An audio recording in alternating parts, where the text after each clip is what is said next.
Hello అండి, అందరికీ నమస్కారం. ఈరోజు మనం చివుకుల కృష్ణకుమార్ శాస్త్రి గారు రచించిన వ్యసనం అనే ఓ చక్కటి కథను విందాం. ఇక కథలోకి వెళ్దాం. ఆపి అరగంట కాలేదు, మళ్ళా వెలిగించారు దిక్కుమాలిన సిగరెట్టు. కస్సుమంటూ లేచింది కళ్యాణి భర్త మీద. ఆ అలవాటు తనకేం పట్టనట్టు వరండాలో నిలబడి ఆనందంగా దమ్ము పీల్చుకుంటున్నాడు సుబ్బారావు. భర్త నోటి వెంట వచ్చే తర్వాత రొటీన్ డైలాగ్ గుర్తుకొచ్చింది. అసలు తప్పు నాది. బుద్ధి బురదలోకి లాగి శనిగాడు నెత్తిన కూర్చుని ఆ రోజు నా చేతల పలికించాడు. లేకపోతే ఈనాడి తిప్పలుండేవా అంది బిగ్గరగా భర్తకి వినబడేటట్టుగా. ఉదయం 11 గంటలకు పెళ్ళయింది. సాయంకాలం 6 గంటలకు అప్పగింతలు. అత్తగారింటికి వెళుతుంటే బస్సులో భార్య పక్కన కూర్చున్నాడు సుబ్బారావు.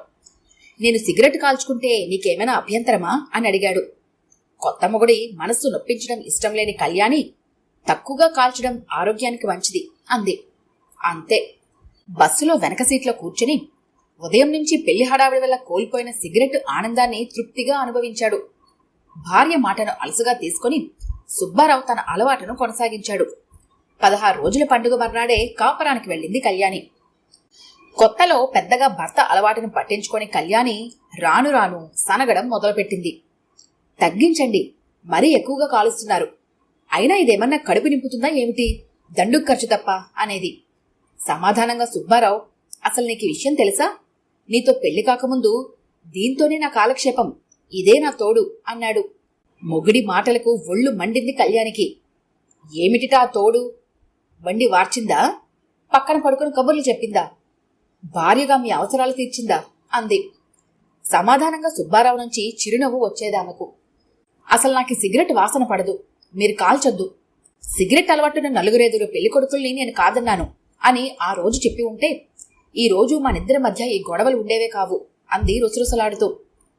కరెక్ట్, నువ్వు ఆ రోజు ఆ మాట అని ఉంటే నేనెప్పుడూ అలవాటును మానేసి ఉండేవాణ్ణేమో. లెక్క చూస్తే దగ్గరగా ఓ పెట్టె, రోజుకి 20 రూపాయల ఖర్చు. సెలవు రోజు ఇంట్లో ఉంటే తన కళ్ళపడేవి ఇవి. మరి ఆఫీస్లో ఉంటే మరి ఇంకెన్నో.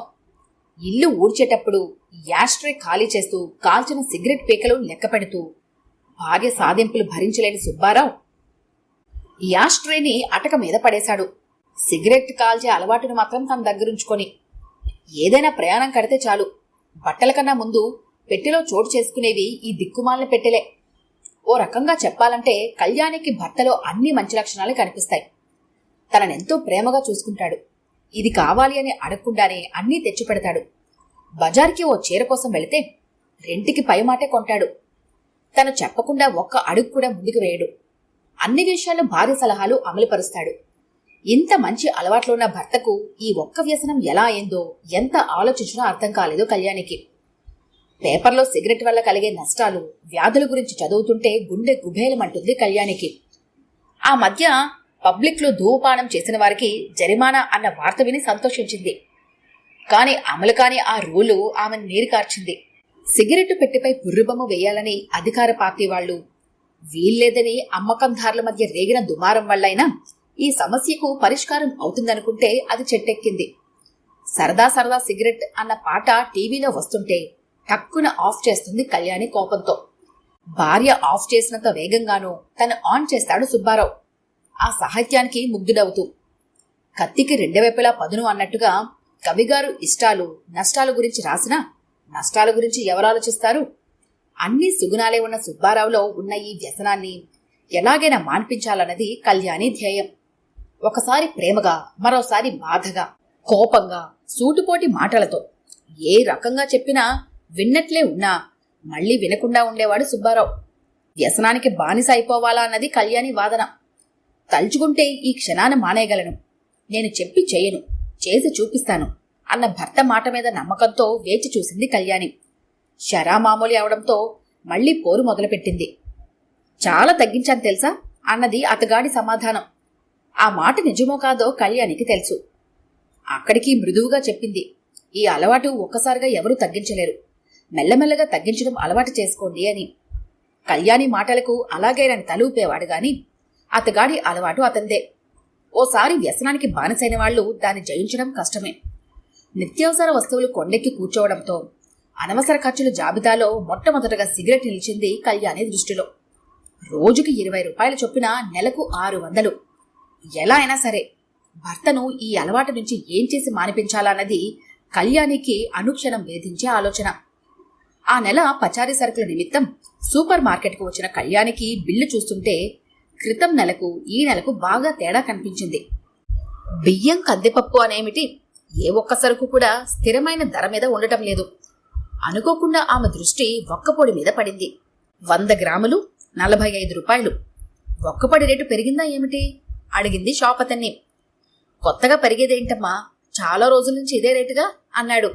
అంటే ప్రతి నెల బిల్ చూసి గుడ్డిగా డబ్బు ఇవ్వడం తప్ప ధరల మీద దృష్టి నిలపకపోవడం తనదే తప్పు. నెలకు 1/4 కేజీ ఒక్కపొడి 110 రూపాయలు. అంతే, చప్పున 2 ప్యాకెట్లు పక్కన పెట్టి ఒక్క 100 గ్రాములు మాత్రం ఉంచింది. ఏంటమ్మగారు పొదుపు పాటిస్తున్నారు అన్నాడు షాప్ అతను నవ్వుతూ. అవును మరి, మీరెలాగూ ధరలు తగ్గించరు, ఇక మేమే వస్తువులు తగ్గించుకోవాలి అంది. మా ఆదాయముందమ్మా, మేము డబ్బు ఖర్చు పెట్టి తేవాల్సిందేగా, కాకపోతే 1 రూపాయి లాభం అన్నాడు. వచ్చే నెల నుంచి ఈ 100 గ్రాములు కూడా మానేయాలి, తినకపోతే ప్రాణం పోతుందా ఏమిటి అనుకుంది కళ్యాణి. మరునాడు భోజనం పూర్తయింది. కళ్యాణి ఒక్కపడి జోలికి పోలేదు. మనసంతా ఏదోగా ఉంది. ఎంత వద్దనుకున్నా మనసు ఫ్రిడ్జ్ మీదనున్న ఒక్కపొడి మీదకే పోతుంది. రారమ్మని పిలుస్తున్నట్లుగా అనిపించింది. బాగా అలవాటు కదా. ఒక్కపొడి పంటి కింద పడకపోతే అన్నం తిన్నట్లుగా అనిపించలేదు కళ్యాణికి. ఏదో వెల్తిగా అనిపించసాగింది. పెళ్లి కాక ముందు నుంచి కూడా అన్నం తినడం తరువాత నోట్లో ఒక్కపొడి ఉండి తీరాల్సిందే. తన అలవాటు చూసి అమ్మ కోప్పడేది. కంచంలో పక్కగా ఒక్కపొడి కూడా వేసుకుంటే సరిపోతుందని అనేది. ఒక్క పలుకు వేసుకుంటే ఏమవుతుంది అనుకుంది. ఎన్నాళ్ల నుంచో ఉన్న అలవాటును ఒక్కసారిగా మానడం అంటే సాధ్యమవుతుందా? మళ్ళీ తనే అనుకుంది. అది విషం అనుకుంటే సరిపోదా? ఒక్కపొడి డబ్బా కళ్ల ముందు నుంచి కనబడకుండా దాచిపెట్టింది. కళ్ల ముందు నుంచి అయితే తీసింది గాని మనసులో నుంచి తీసేలేదుగా. అతి కష్టం మీద 2 రోజులు అంటే 4 పూటలు ఆ ఛాయలకు వెళ్లిన కళ్యాణి 5వ పూట ఆగలేకపోయింది. ఆ ఒక్క పలుకు నోట్లో వేసుకుంది. తరువాత పూట నుంచి ఒక్క పలుకు స్థానే మరిన్ని పలుకులు యథాప్రకారం చేరాయి. ఒక్కసారిగా చెల్లున కొట్టినట్టయింది కళ్యాణికి ఆ ఆలోచన. అలవాటుకి బానిసవడం అంటే ఇదేనా? తన అలవాట్ల వల్ల అదనపు డబ్బు ఖర్చు తప్ప మరే లాభం లేదు. ఏ అలవాటైనా అయినంత తొందరగా మానలేం. మానడానికి తనింత సతమతమవుతుంటే మరి ఆయన సంగతి కూడా అంతేగా. తన భర్తని వేధించి సాధిస్తుందే గాని ఆయన ఏనాడు తన వ్యసనాన్ని వేలెత్తి చూపలేదే. ఇంట గెలిచి రచ్చ గెలవాలన్న సామెత గుర్తొచ్చింది ఆమెకు. వ్యసనాన్ని జయించి గెలుపొందడం అన్నది మనిషి మనసు మీద ఆధారపడి ఉంటుంది. ఆ మనసుని తన అధీనంలో ఉంచుకోవాలి. రేపటి నుంచి ఖచ్చితంగా తన ఒక్కపడి అలవాటికి ఉద్వాసన చెప్పి భర్త వ్యసనం మీద ఉద్యమించాలని స్థిర నిర్ణయం తీసుకున్న కళ్యాణి ఒక్కపొడి డబ్బాను గోడ అవతల పారేసింది. అదే సమయంలో ఆఫీసులో సిగరెట్ వెలిగించబోతూ ఒక్క క్షణం ఆగాడు సుబ్బారావు. పాపం కళ్యాణి పిచ్చి మొహంది. పెళ్లైన దగ్గర నుంచి తనతో సిగరెట్ మాన్పించాలని విశ్వ ప్రయత్నం చేస్తోంది. తలుచుకుంటే ఈ వ్యసనానికి ఒక్క క్షణంలో గుడ్ బై చెప్పవచ్చు. ఆ క్షణాన్ని ఈ క్షణాన్ని ఆహ్వానించి రాబోయే పండుగ కానుకగా భార్యకు తన నిర్ణయాన్ని చెప్పాలనుకుని సుబ్బారావు చేతిలోని సిగరెట్ ప్యాకెట్ నలిపి లైటర్తో సహా డస్ట్బిన్లో పారేసి వ్యసన భారాన్ని దింపుకున్నాడు. ఈ కథ కనుక మీకు నచ్చినట్లయితే లైక్ చేయండి, షేర్ చేయండి. మరిన్ని ఇంట్రెస్టింగ్ కథల కోసం మా ఛానల్ని తప్పకుండా సబ్స్క్రైబ్ చేసుకోండి.